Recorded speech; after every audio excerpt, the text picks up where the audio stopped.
Oh, I am so excited to be here. This is the 100th year. I mean, how many people can get that chance to be in Boston and kind of celebrate this event? And I am really very thrilled. And I have never been in Boston before, and I read so many things, and you know that we did some historical research, and so Boston has been very critical, or was very critical at the beginning of the Korean movement. So to be here is very transformative for me. So I feel like a circle is completed now.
In terms of empirical research studies, I would say the biggest influence in terms of a long-term study was Super's career pattern study, which, I don't know if you studied this in your class, was a longitudinal study that started actually studying in the late 40s in Middletown, New York. At that point it was a kind of small town, 60 miles northwest of New York. Now it's actually a kind of suburban community as the city has grown, you know.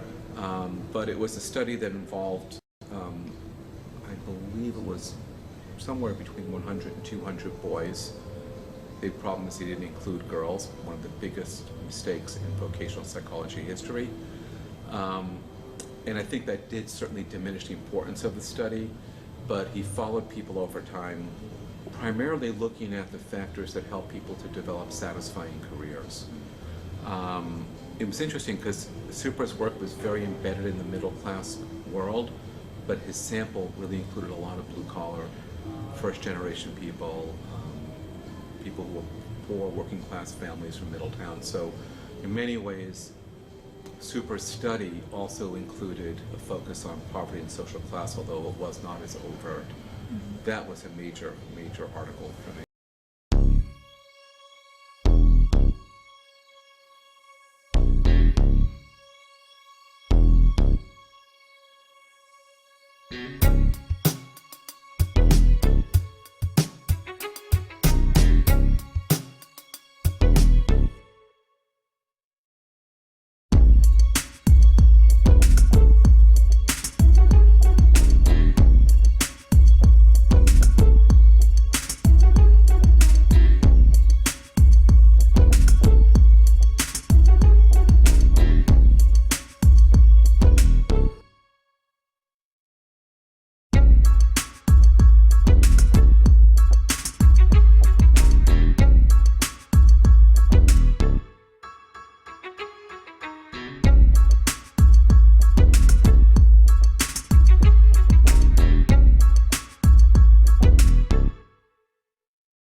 Parsons will always be Parsons, and Parsons will always be the guy that kicked it off.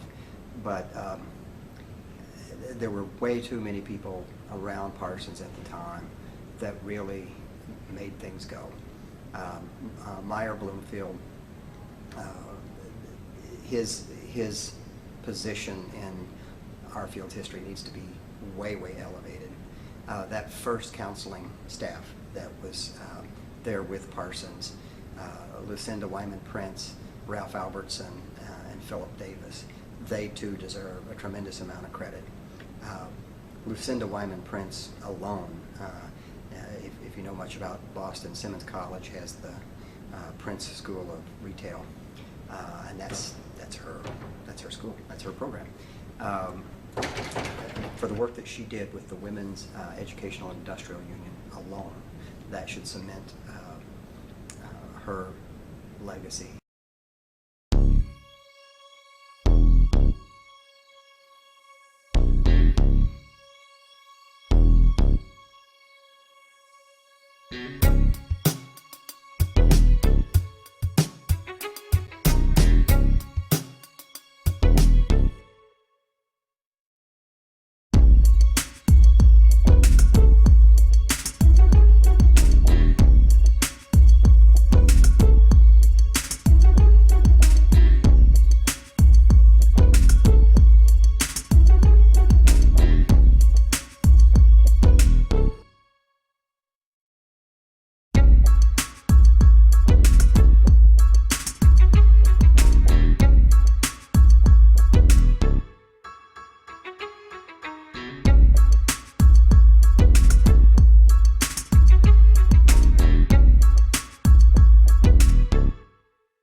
In the next 100 years, I think it's already happened, there'll probably continue to be more focus on finding meaning. Mm-hmm. Right now, that's kind of an upper middle class luxury. Yeah.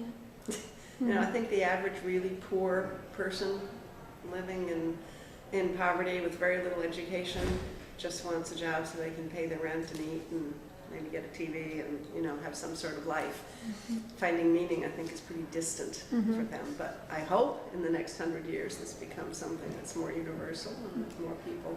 And finding meaning doesn't have to mean that you're a professor or a counselor. It can mean that, you know, you really feel good about building a wall or a highway or a car. You know, I think fixing someone's plumbing.